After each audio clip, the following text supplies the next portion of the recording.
New surveillance video with facial recognition shows two inmates, including Kendall Miles, walking down tourist Central Bourbon Street hours after breaking free. Hey y'all, Chattel Red, the grown-ass teenager in the building, and today I have an update for y'all about the 10 escapees out of Louisiana and New Orleans. Let's watch the story and then we're going to get into it.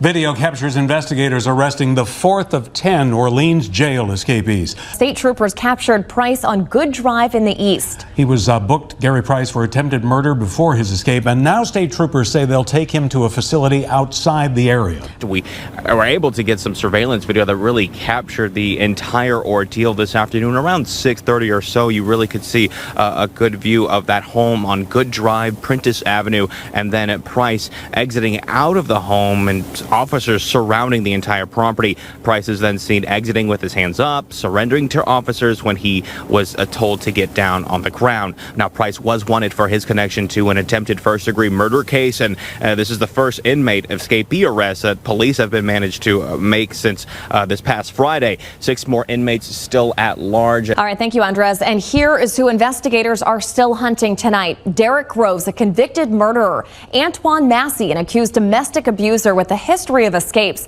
Lenton Van Buren, an accused murderer. Jermaine Donald, accused of attempted murder. Leo Tate, facing drug and burglary charges. And Corey Boyd, who's accused of killing a man during a car burglary.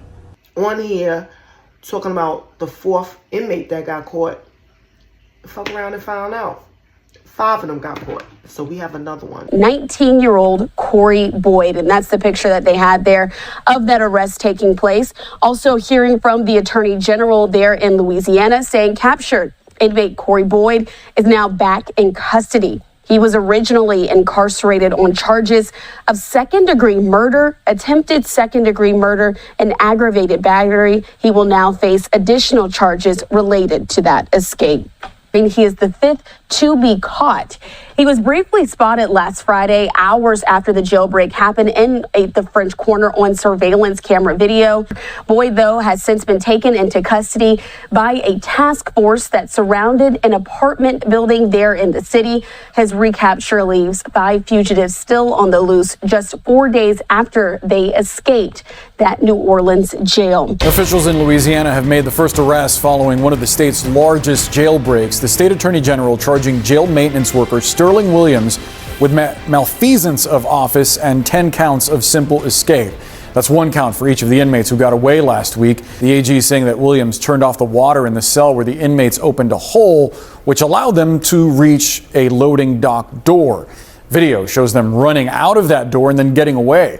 The Attorney General also alleges that Williams failed to immediately alert officials after an inmate allegedly ordered him to shut the water off. CNN has obtained a copy of Sterling Williams' affidavit for arrest warrant, where investigators say that the 33-year-old willfully and maliciously assisted with the escape of the 10 inmates. But the affidavit says in part that during a Mirandized interview with Williams, he explained to agents that he turned the water off from the outside pipe walk area under direction of an inmate who threatened to, quote, shank him if he did not turn the water off. That inmate was one of the inmates who escaped the OPSO Correctional Center.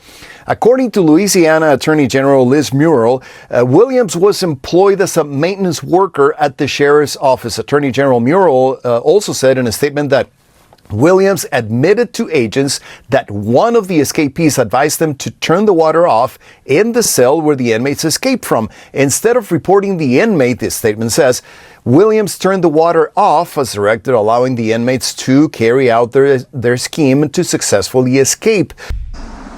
There were procedural failures and missed notifications, but there were also intentional wrongdoings. This was a coordinated effort aided by individuals inside our own agency who made the choice to break the law. 1 arrest has been made, and we are continuing to pursue everyone involved, and that investigation is active and ongoing. You see, the Sheriff Hudson is her name, yes. She had to change her little tune. Yeah, we have a total of 1,400 inmates, which is over the 1,250 limit. We can't watch them all. And what I said, that is no excuse. You see, she changed up her tone. They probably was like, that sounds crazy. Because at the end of the day, the department doesn't care that you're understaffed. They don't care that they're over the limit. All they care about is that you better make it work. You better make it work. And if you can't make it work, then we will have to remove you and somebody else will make it work. That's all they care about. So she had to change that little tone from ain't nothing we could do to, oh, we doing the best we can. You better. Yeah. And y'all found out that there's some inside jobs and there might be some more people involved. I just can't wait to see this unfold. And hold on, I got one question. Where is jail at? Is this jail on Bourbon Street? Is this jail in the French fucking Quarters? Because why are they going there? 4 out of the 5 inmates that got caught all went to Bourbon Street. I don't understand. I don't see the smartness in it. Do one of y'all see anything smart about breaking out of jail and then going to that same city's tourist area where there's mad police? Or are these just the dumbest criminals alive? They should be on stupidest criminals, dumbest criminals. I guess y'all didn't have a plan. Y'all didn't have nowhere else to go. Because everywhere you go, people probably like, nah, get out of here. Yeah, you on the news, buddy. I ain't fucking with you. They not risking their freedom for you. Or maybe you just don't have nowhere to go. And that's why you walking around Bourbon Street. You actually want to go back. Because you not eating out here in these streets. You ain't got nowhere to lay your head or none of that. So you need to go back to them 3 hots in a cot. I'm watching this. It's like a series to me. Like, I can't wait to see what's going to happen next. Who they going to catch next? Is the other 5, did they make it out? Did anybody have a plan? I mean, I hate to be rooting for the bad guys, but I'm just saying, like, did anybody have a plan? And that little worker, talking about he got threatened, that's bullshit. It's bullshit. They all say that once they get caught. Yeah, they all be with the shits, and then once they get caught, now it's, no, I was scared, they threatened me. Fuck out of here. I'll tell you, me, they probably would have shaken me right there, because I'll be like, what? Do what? Sir, I'm not doing that. Yeah, I'm not doing that. Go back and have a seat. Go, you got the wrong one. Go find another one. I ain't her. What are you talking about? You was scared. You a whole grown man. Stop it. Stop it. Okay? Because I'm a female. Weighing in at about 135 pounds. And no nigga could have ever, no nigga ever did. I mean, I worked in there for 20 years. I ain't never get threatened. They know who to do that to. No. He was with the shits. And now that the shits hit the fan, now he want to say he was threatened. They all try to say that. Bullshit. Not buying it. No. If you ever get threatened by an inmate to do something for him, you could say, sure, no problem, I got you. All right, I'm going to do it. I'm going to do it. Put him back in the cell. Go straight to the security office and let them know this man has threatened my life. You write a report. You tell them keep it in your folder. They keep it in the command wherever they keep it at. Make sure you write an infraction on him. Take that with you.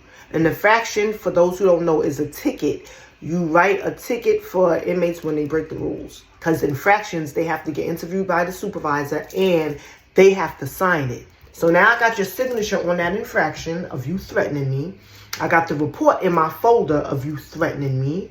And they got the report in the jail of you threatening me. Now you have a paper trail. Now, if ever you see this inmate again, whether it's inside or outside, you got the clearance to body him for sure. And walk away scot-free. Why? Because you have it in writing that this man has threatened your life. A threat, there's no expiration date on a threat. As soon as I saw him, I felt threatened. I was scared to death. Period. That's all I got to say about that, guys. I will update y'all if we find number 6. Stay tuned. Until then, later, y'all.